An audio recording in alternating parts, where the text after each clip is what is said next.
there's nothing that has ever been so important in my life as this football club. As a child, following this club actually kept me alive because I had such a torrid time in the Northeast. I didn't want to be here. For 3 years, every single month I wanted out.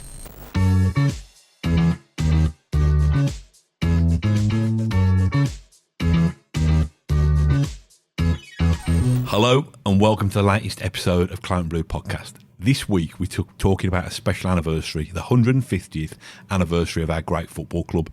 Who better to talk us through bits of that journey than the man Colin Abbott, Aston Villa fan, historian, all-round good bloke, someone who's made it a labour of love to chronicle the last 150 years of Aston Villa. Col, you've bought in the second volume of the 150-year book. Go on then. Let's have a little look. Do you want me to grab it and start flicking through? Yeah, you carry on. It's the first volume came out in 2020, as you know, and we sort of critiqued that back in the day. The last 3.5 years have been working towards putting that down. Quite a chunky old thing, isn't it? You know, picking that up. Do you remember all the strongmen used to rip the phone books in half? I ain't going to do that. Good luck with doing it to that one. I ain't strong enough to do it. It's a beautiful thing, Colin. Thank you. Can I get you to talk about, I suppose, how proud you are of it, really? Because I know it's been such an undertaking, the amount of time that you've had to put in, and you know the rocks that you've had to peer under to try and uncover stories that haven't been told. So tell us a little bit about the process and how it's worked out for you. It's like being a child again. Every day finding new stuff for that. It's like Christmas time. It sounds stupid, but it really is. Ron Atkinson did the forward for me. You phone Ron Atkinson at your peril because you start talking and he goes on and on and on. I'd been on the phone to him for 80 minutes and I'm recording it all. This is for his forward and I'm saying, I've got to jump now, Ron. Colin, just one more thing. What about the first game? And he just went on and on. And then I made the mistake of saying to Ron, there's a gentleman in the first book. He signed for Sunderland in 1939. His name was Dickie Davies. Didn't get to play for Sunderland until 1946 because of the war. But in his time at the Villa, he guested for the Villa. He played 60 games and he scored 75 goals. And I mentioned this to Ron. I says, do you know who? Because Ron's a big Villa fan. I said, does the name Dickie Davies ring a bell? I went to school with him. So that's another half an hour. The journey just doesn't stop. Went down to Peter McParlin's in Bournemouth, January. Took a friend down, he wanted some pieces signing. We get down there. That was when the 150 celebration at Stourbridge sort of came to fruition. But while I'm down there, I'm asking Peter about what was it like at Wembley, winning the Cup in 57. And he gave me a quote that's never appeared anywhere else, exclusively for this. On the way down there to get some pieces signed by Peter, Wayne pulls out this piece and he said to Wayne, he said to Peter, could you dedicate this? And Peter's signing, okay, to Geezer. And in the car on the way back, I'm saying to Wayne, Geezer? I says, that must be Geezer Butler, is it? He says, dunno, it's someone out of a band. And I said, who asked you to do this? I want to talk to him. So we're in the car coming back. Wayne puts us in touch with this lad called Kevin Oakes, who knows he's a good friend of Geezer Butler. So through him, I was able to get Geezer to put words in that book.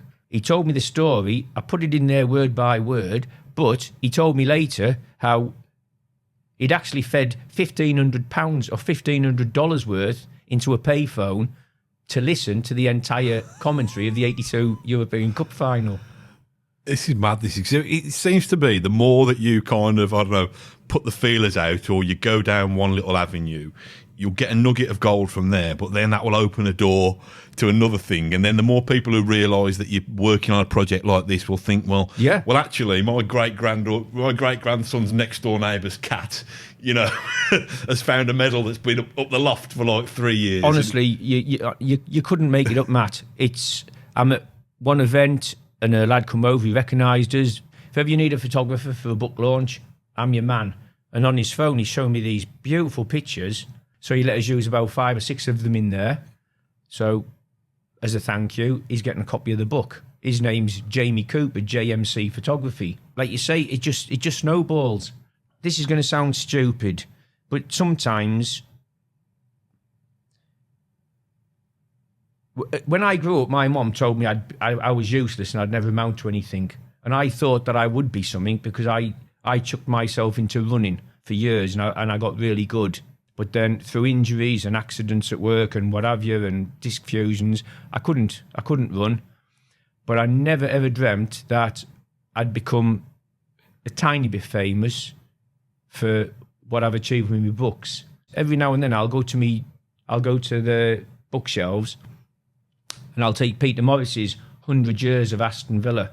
That is one of my most treasured possessions. It's only a little A4 softback book, but this gentleman wrote about the 100 Years of Aston Villa, and I knew that word for word when I was little. And I pull it out now and I look at it and think, Peter Morris wrote a book on Aston Villa, the 100 Years. And I've done one. People will possibly say the same about me in later years. Colin Abbott wrote the 150. I won't be around for the 200. Having done my first 2 books, and I'm not an academic, I write as a fan. But because I am a fan, I can put it down how I see it. I can remember my first game as an 8-year-old, 52 years ago. I can remember the smells and the sight and the sounds of a night match. And I write it down as I remember it. And a lot of supporters can see that game through my eyes. They can liken their stories and their memories to me because I'm a fan. And putting these books together, I know what makes the fans tick. I know which games in there fans are going to say, God, I remember that. It was out of this world. The noise, the roof was lifting. But I can also remember the games where we were 4-1 up against Leicester and it come back to 4s apiece. Under Brian. Yeah. I went to Leicester City, Brian's first game. The Leicester fans were volatile. I was the Sheffield Wednesday, Ron Atkinson's first game there, where they were all calling him Judas. And Andy Gray got off the seat next to Ron, moved to the back. He said, if a brick comes through for you, I'm not taking it. It's all in here. And because I know it all, and I can put it down there, the fans relate. If somebody else had wrote that, I would buy it and think, I remember this, I was at that, and it's exactly as I remember. Yeah. Go on then. I'm not saying you probably will do, knowing you probably have an encyclopedic knowledge of what's on every page, but if I had to turn to one part of this book first of all, what would you recommend? What should we look at? I'll tell you what one of the most special things is to me. When I was growing up, I'd spend a lot of time in my dad's and my granddad's company, both Villa through and through, and they used to talk about all these old Villa greats, your Danny Blanchflowers and your Nigel Sims and your Peter McParlans and your Harry Hamptons and your Billy Walkers, Howard Spencers, all of these. But the names that stuck in my head as a child, a lot of them, because they were obscure names. Sailor Brown, Dr. Vic Milne, a doctor playing for Aston Villa. Sound like comic book kind of heroes and villains, exactly really, right. don't they? Yeah. And then there was a lad called Miller Craddock, where the only Miller I'd known was Windy Miller. It was either Trumpton or Cambric Green. But Miller Craddock came from Ledbury. I had to go over to Ledbury the one day, and I'm looking for old people in the town just to ask if they knew if the Craddock name meant anything. And again, you might not believe this, but I'm walking down this road. There's an old man painting his fence, his gate. And I said, does the name Craddock mean anything? And he stopped and he looked at me and I couldn't read his facial expression. And then he said, I grew up with Miller Craddock. And it was like, unbelievable. And I said, I want to go to his grave. And he said, go down there, through the gate, go along, turn right, second section on the left. And there he was. And I went back. This man was called Mike Stevens. In Ledbury, there's a Miller Craddock Way. And off Miller Craddock Way, there's an Aston Way or an Aston Close and a Villa Way or a Villa Close. And the next time I went to Ledbury, I took photographs. And in that book, Miller Craddock Way, a picture of that sign. And it's little things like this that just resonate. So it must be a nightmare being with you, Cole, because every time you go on holiday or a day trip or whatever, there's Villa in the back of your mind. It never leaves. If you went to Torquay, you'd probably think, oh, well, I remember when... Well, I went to Torquay for Dave Hudge's funeral, and it was the day the Queen was buried. Everywhere shut down for the funeral. Couldn't get anywhere. And I went to Torquay's football ground, and they had the Queen's funeral on in these big screens in the bar. And I said to the bloke, I'm down here for Dave Hudge's funeral. I'd gone down in tracksuit bottoms and a T-shirt, but I wanted to get tidied up. And he said, here, you can come through here. And he opened the gate. I'm on the terrace in a plane row, and I'm getting changed. I'm thinking, this is the biggest changing room I've ever been in. Everywhere's just got a story, and it's all linked round Villa. Do you think the important part of these books is that not only do you reflect the heroes that have played for the club and manage the club, but you do try and inject that spirit of what it's like to follow the club? Because a football club's not just those people who appear. It's the community of tens of thousands of generations of people going with their dad, with their mom, with their brothers. So are you proud that's kind of encompassed in these books as well? Well, it's funny you should say that, because a lot of people, when Volume 1 came out, it sold immediately. A reprint was done, and that sold out immediately. And Dave Lane, credit to him, what a fantastic lad. He decided that we were going to do no more reprints until Volume 2 was out. That took me 3.5 years to complete. Obviously, it had to coincide with the 224, the 150th year. As I was putting information into that book, I was inundated with private messages. People would email me, people would send me letters, and they would say, could you mention this game? This was my granddad's last ever game, and he'd followed the Villa for 80 years, and I took my girlfriend to such and such a match, and she became my wife. Or I took my son to this game. Or there was so many different permutations. There was some that I felt compelled to include. There was a lot I couldn't. But like I was saying to Dan, when I first got here, every single game included in that book, the second volume especially, because that goes from 49-50 onwards. So 99% of people who attend Villa Park now, their first game will have been in that period. Yeah. You did say is the one that stands out. I'll be honest with you. There's a picture of a programme in there, and it's from a Villa-Everton game. It was played on Friday, February the 28th, 1964. It was the night I was born. And I've had the programme for years, and I looked to see if I could incorporate it in there. And when I found the match report, it was mad.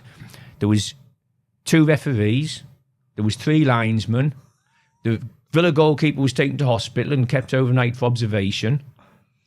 There was a mist descended on Goodison Park, and it was that bad, a lot of the fans couldn't see the goals. And yet there was no mist in the streets. And yet it just enveloped the ground to the point where nobody saw much of the second half. The Villa were 1-0 up, went down 4-1, come back to 4-2, and unfortunately that's how it finished. But so that was it. That was a standout for me personally. That's a metaphor for Colin Abbott arriving on the planet, that isn't it? As soon as you arrive, absolutely, chaos descends. Your attention to detail is remarkable, because I can barely remember my kids' birthdays, let alone where Villa won 35 years ago, who scored the winning goal, what the attendance was. I mean, are you missing your calling? Should you be going on Mastermind really, it's just the way I am. I've mentioned before, I think I mentioned in one of the books, it wasn't my idea, the fact that I've got Asperger's syndrome and I'm on the autistic spectrum. And that's the reason why I've been able to retain all this information on this club, because there's nothing that has ever been so important in my life as this football club. As a child, following this club actually kept me alive, because I had such a torrid time in the Northeast. I didn't want to be here. For 3 years, every single month I wanted out. And it was only following this club. And I told the players this. I remember telling Sammy Morgan, I said, there was one particular time it was really rough, and And I thought, if I do something, I won't know how Villa's got on against Coventry next week. And it sounds ridiculous, but this club has got me through some real tough times.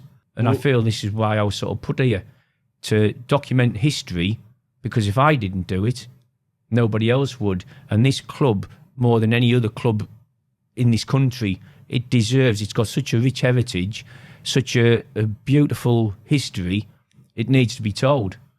I think that's lovely, though, the fact that they've given so much to you, that you've now been equipped. They've equipped you with that love, if you like, that you're able to give back to them. I'm sure this story's been told many times by people who have flicked back through the archives and the history books, but it bears retelling, Cole, and I know that you'd have done your homework on it. Talk us through the formation. I know you weren't you weren't there. Talk us through the formation then back in 1874. Aston Villa was a cricket club. Some members of that cricket club wanted to take part in a sport for the sole reason it would keep them fit during the winter months. On November the 21st, some of these lads went to watch a rugby match involving a team called Grasshoppers. The next night, on the 22nd of November, 4 lads stood under a gas lamp. This was Scattergood, Hughes, Price and Matthews. And between them, they decided that rugby wasn't the way forward.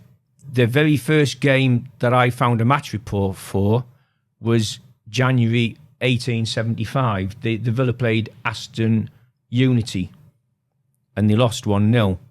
Now, all the record books that I've got at home, they all state that Aston Villa's very, very first match was against Aston Brook St Mary, a rugby playing side. First half was rugby rules, and the Villa managed to get to 0-0 at half-time.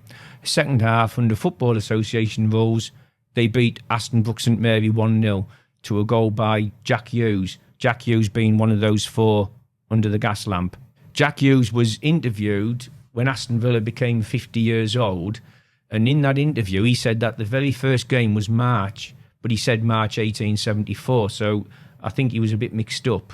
It can't have been 1874 because the Villa, those lads from the cricket club and the Bible club from the Bible class from the Wesleyan Chapel, they didn't meet until that November night. Now, if they played Aston Unity, in the first week of January, the Aston Brook St Mary game has to have been played between that November and the January.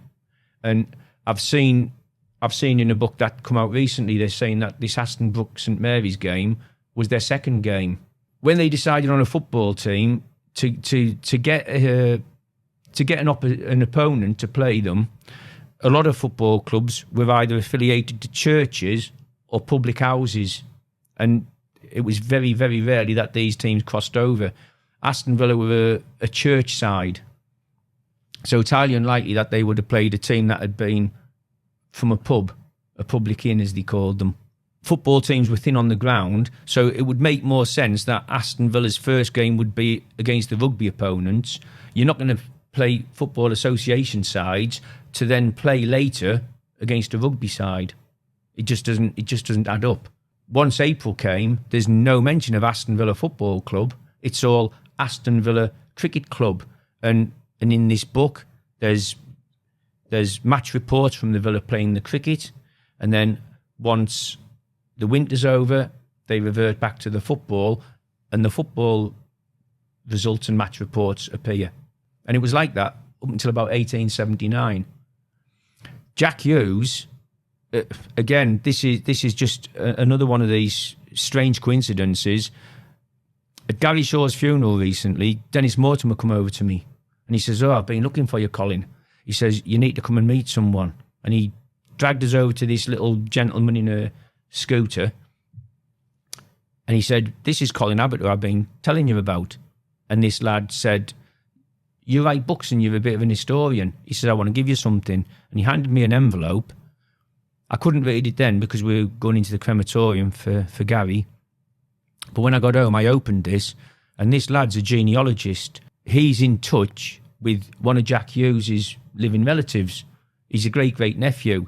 And he actually has a trophy in his possession that was awarded to Jack Hughes on the 22nd of June 1878 for winning a quarter of a mile handicap race in the Aston Villa sports and athletic event.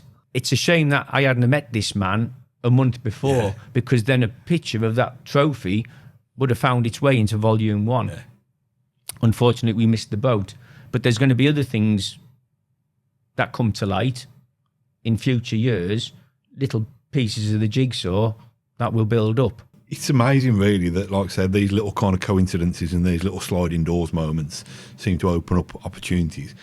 You mentioned Gary Shaw's funeral there, which probably brings us... You know, I've just skipped through 150 years, but if anybody wants to know about the other 150 years, this one and this one is the place to go. But it kind of brings us back to the 150th anniversary meetup that you had in Stourbridge. Yes. What we're talking a few months ago now. July the 7th. Gary was there. Yeah. I phoned Gary, told him that I'd managed to get 30 plus Villa players there. When I told him Bruce Rick was going to be there, couldn't shut him up. He couldn't wait to get there, because there's pictures circulating of Gary as an 11-year-old at Bodymore Heath, stood there queuing up to get Bruce's autograph. I know it was organised independently of the club.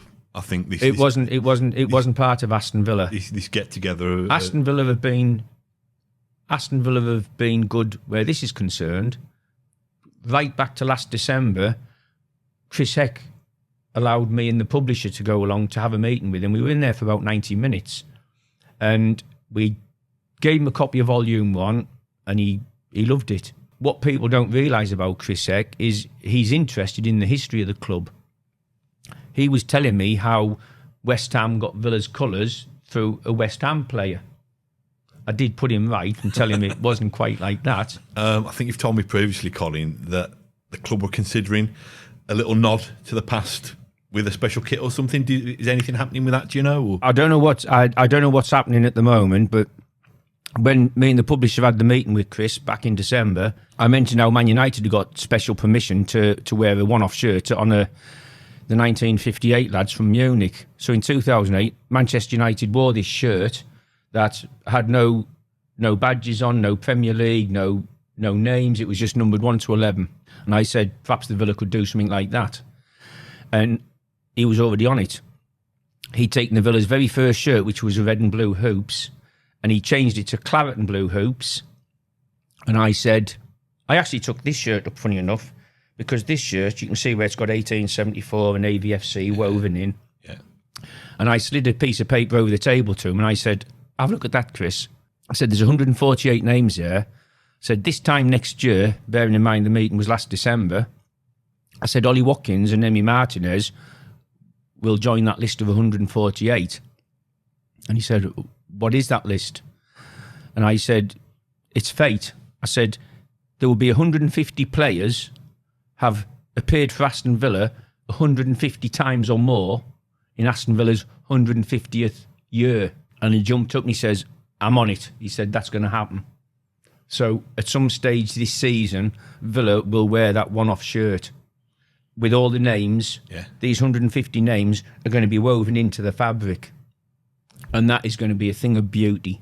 It's mad that. I mean, that must be the reason that we turned down £150 million offer for Ollie Watkins in the summer, I reckon. There you go. So he had to get over the line. Just so we're still here.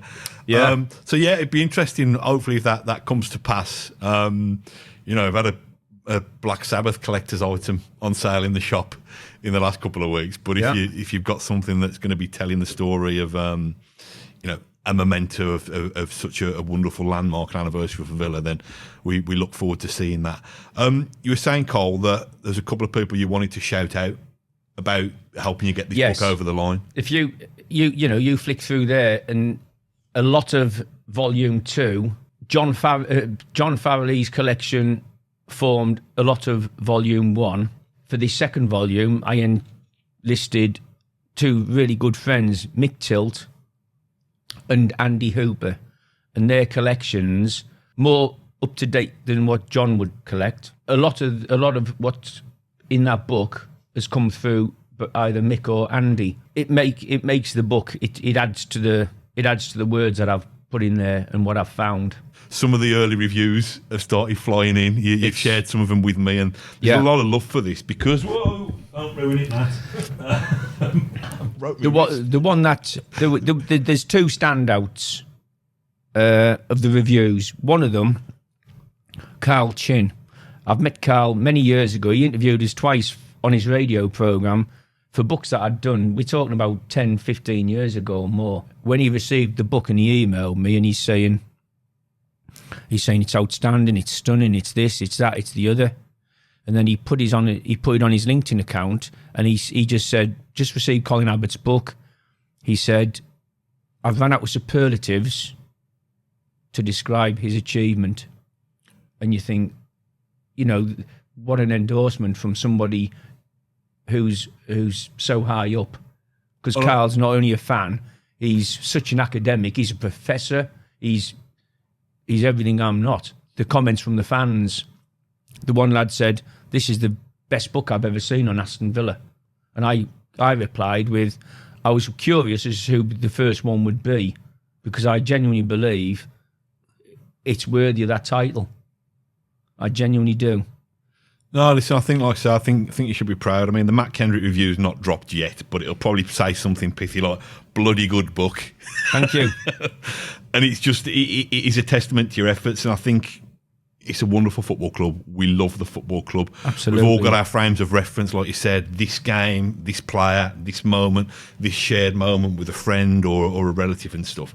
And to have that, I mean, I think the phrase is coffee table book, isn't it? But to have that point of reference where you can just grab it at any moment and think, well, I've just heard about that. Somebody just told me about that. I'm going to almost cross-reference it with Colin's book. Yeah, I think it's wonderful. And yeah, what we'll do, we'll drop a link in the description on our YouTube episode to say here's how you can get it. But I think it's a wonderful gift for the Aston Villa loved ones in your life, I think. Listen, you've been watching the Claret Blue podcast. Thanks once again, Colin, for giving up much of your time to talk us through this no problem. Special time for Aston Villa, 150 years of this great club. I don't think any of us, no matter what our diets are like, are going to be around to see all of the next 150 years. No. But make sure that you get all over this book because it's certainly worth having. Until next time, you've been watching Claret Blue with me, Matt Kendrick, and author, historian, friend of the show, Colin Abbott, up the Villa.